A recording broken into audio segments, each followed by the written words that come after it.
Bismillahirrahmanirrahim. Assalamualaikum warahmatullahi wabarakatuh. Teman-teman semua semester 7 ya, selamat pagi, selamat siang, selamat malam.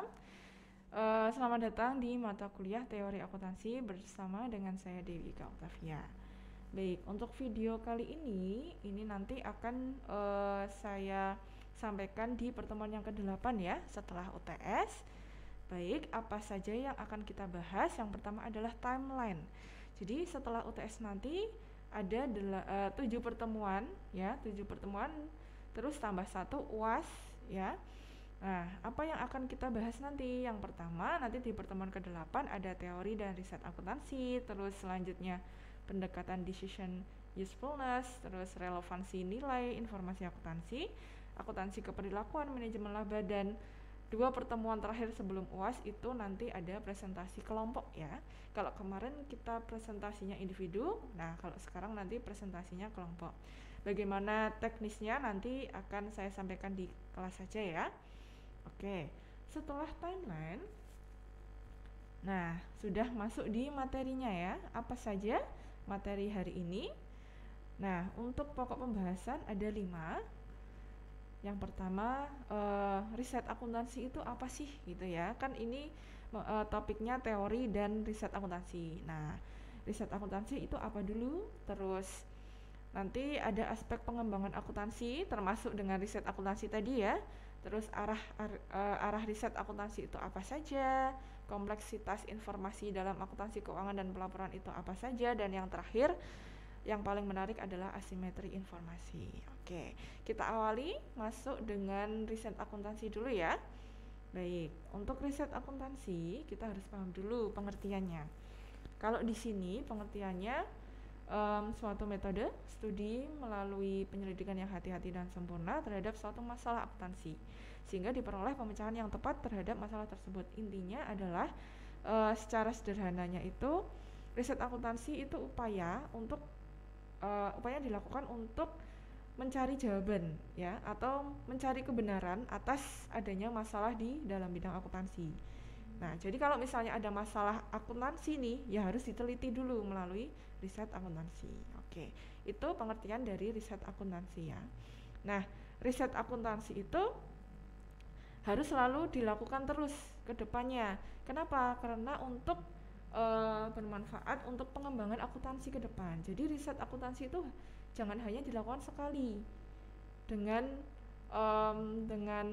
sampel yang sama, dengan variabel yang sama, jangan puas dengan hasil riset akuntansi yang sekarang saja, tapi harus selalu dilakukan terus ke depannya untuk pengembangan akuntansi. Karena ilmu akuntansi itu pasti berkembang ya, apalagi prakteknya. Nah, ini di sini akan saya sampaikan mengenai aspek pengembangan akuntansi. Ada 3 aspek di sini menurut William R. Kinney. Ada pengajaran, riset, dan praktek. Nah, tujuannya adalah agar praktek di bidang akuntansi itu selalu berkembang. Nah, untuk tujuannya kan ini mengenai aspek pengembangan akuntansi. Jadi harus berkembang terus praktek akuntansi itu kan. Nah, dengan adanya 3 aspek ini itu nanti akan bermanfaat untuk pengembangan akuntansi ke depan. Jadi 3 aspek ini itu harus selalu interaksi terus. Nah, arah panah ini menggambarkan adanya ketiga aspek ini saling memberi dan menerima, give and take gitu kan, antara pengajaran dengan riset dengan praktek, dan praktek dengan pengajaran. Nah, itu nanti akan saling memberi dan menerima. Oke, coba saya sampaikan sedikit ya. Yang pertama mengenai pengajaran, karena semua itu berawal dari pengajaran. Kita bisa mempraktekkan akuntansi itu dari pengajaran. Kita bisa melakukan penelitian akuntansi itu juga dari pengajaran. Nah, berawal dari pengajaran. Nah, di dalam pengajaran itu kan nanti teman-teman ketika kuliah ya, saya gambarkan saja ketika kuliah, teman-teman itu kan nanti akan mendapatkan materi-materi tentang akuntansi tentunya. Nah, materi-materi akuntansi yang didapatkan teman-teman ketika di kuliah itu nanti akan menjadi bekal teman-teman. Untuk apa? Untuk menghadapi dunia kerja yang sesungguhnya.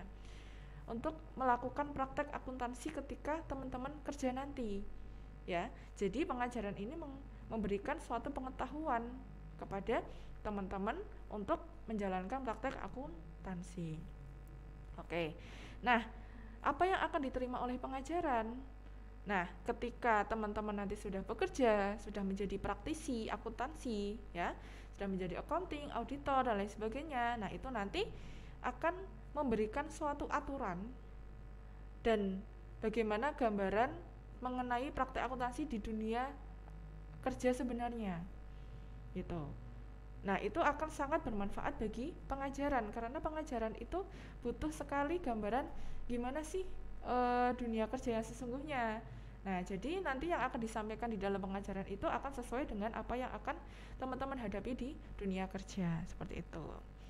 Nah, oke, selanjutnya pengajaran itu ketika teman-teman mendapatkan mata kuliah atau mungkin siswa SMA SMP itu kan, nah itu mendapatkan materi-materi gitu, itu akan memberikan suatu ide untuk meneliti. Berangkat dari suatu materi itu teman-teman nanti akan mendapatkan suatu masalah tentang akuntansi yang ingin teman-teman teliti, ingin teman-teman ketahui kebenarannya itu seperti apa. Nah, itu dengan cara meneliti dulu melalui riset akuntansi. Setelah riset akuntansi, setelah diteliti ya, setelah melakukan riset, itu nanti riset akan memberikan suatu teori yang akan berguna di dalam pengajaran yang akan disampaikan kepada teman-teman lagi ketika kuliah gitu. Give and take ya, memberi dan menerima. Kemudian hubungannya praktek dengan riset itu ketika praktek itu kan pasti juga akan menemui suatu masalah praktis. Nah, bagaimana cara mencari jawabannya? Ya dengan riset juga. Nah, diteliti jawabannya seperti apa. Kemudian hasilnya itu akan memberikan solusi di dunia praktek. Nah, seperti itu ya, interaksi antara ketiga aspek di dalam pengembangan akuntansi. Oke, selanjutnya, nah, pembahasan mengenai arah riset akuntansi menurut Wolk et al. 1989 ada 5 ya. Yang pertama, the decision model approach. Nah, ini adalah riset yang digunakan untuk mencari jawaban tentang informasi bagaimana pengambilan keputusan. Jadi penelitian-penelitian yang terkait dengan decision, pengambilan keputusan. Ini termasuk arah riset akuntansi ya. Kemudian yang kedua, capital market research. Ini yang paling banyak. Riset ini mencoba mengimplikasikan informasi keuangan yang baru mempengaruhi reaksi pasar. Oke, meneliti sejauh mana implikasi informasi keuangan itu mempengaruhi reaksi pasar. Nah, nanti contoh-contoh penelitiannya akan kita cari bareng-bareng ya, kita cari bersama ketika di kelas nanti. Oke. Yang ketiga mengenai behavioral research atau penelitian tentang perilaku. Nah, ini biasanya ada di akuntansi keperilakuan ya. Nah, di behavior research itu meneliti bagaimana pemakai informasi akuntansi melakukan pengambilan keputusan. Jadi variabel-variabelnya itu tentang perilaku, entah itu sikapnya, entah itu apalagi kalau perilaku itu banyak ya, entah itu sikapnya, perilaku disfungsionalnya, terus komitmennya dan lain sebagainya. Ada banyak variabel yang bisa dijadikan sebagai variabel di penelitian behavioral research ya. Kemudian 4, agensi teori, ini pernah kita bahas ya. Kemudian yang terakhir ada Islam in Accounting. Jadi Islam in Accounting itu penelitian terkait akuntansi syariah ya. Ada mudharabah, murabahah dan lain sebagainya, masih banyak lagi. Nah, ini nanti contoh-contoh penelitiannya kita cari bersama-sama di kelas ya. Oke, selanjutnya pembahasan mengenai kompleksitas informasi dalam akuntansi keuangan dan laporan keuangan. Ada 2. Yang pertama, tidak adanya konsep dan standar akuntansi yang sempurna.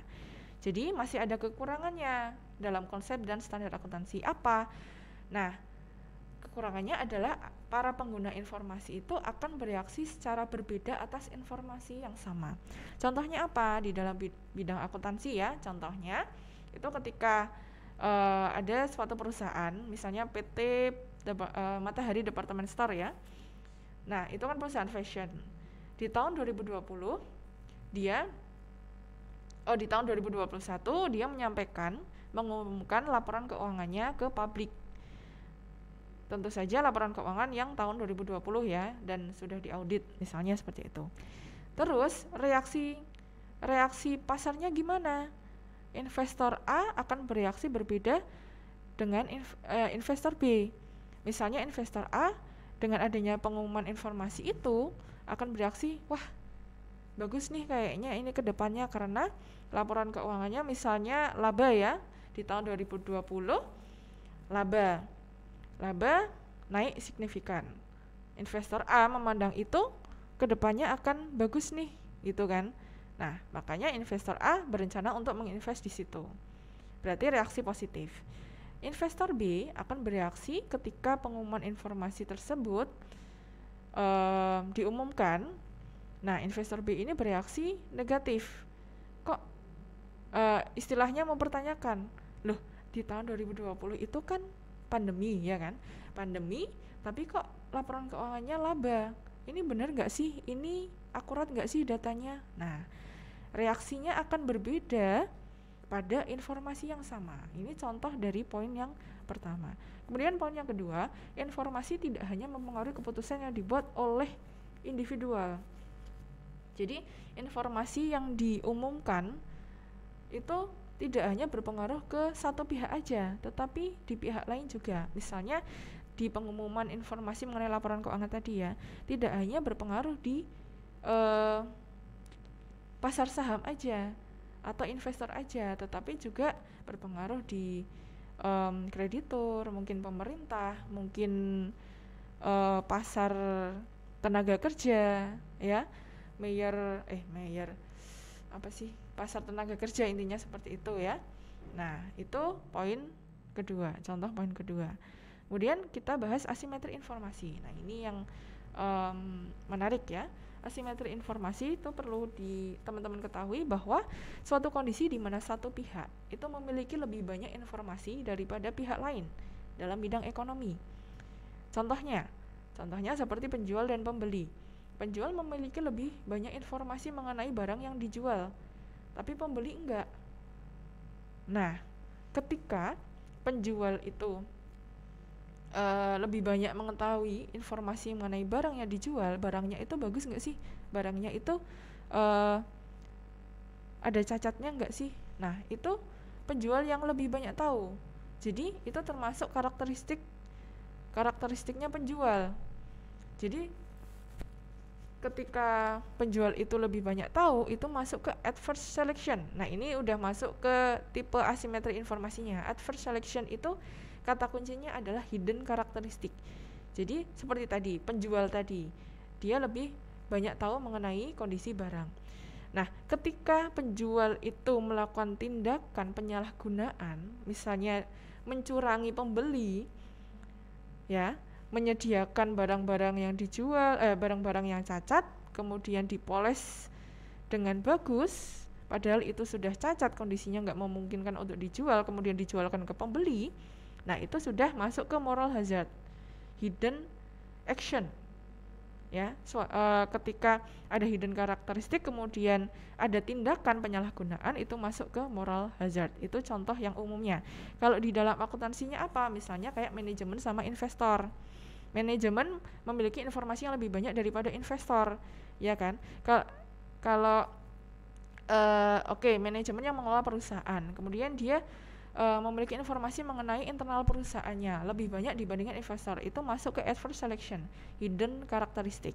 Nah, ketika manajemen itu menyelewengkan atau misalnya melakukan kecurangan, yaitu diotak-atik laporan keuangannya. Nah, itu sudah masuk ke moral hazard atau suatu tindakan penyalahgunaan. Nah, itu ya. Jadi teman-teman tahu bedanya adverse selection dengan moral hazard. Kata kuncinya adalah adverse selection itu hidden karakteristik, moral hazard itu hidden action. Nah, itu mengenai informasi akuntansi. Asimetri informasi maksudnya. Nah, ternyata asimetri informasi itu ada kelebihannya juga. Nah, di sini kelebihannya adalah asimetri informasi itu adalah ukuran adanya ruang-ruang keahlian atau spesialisasi kerja.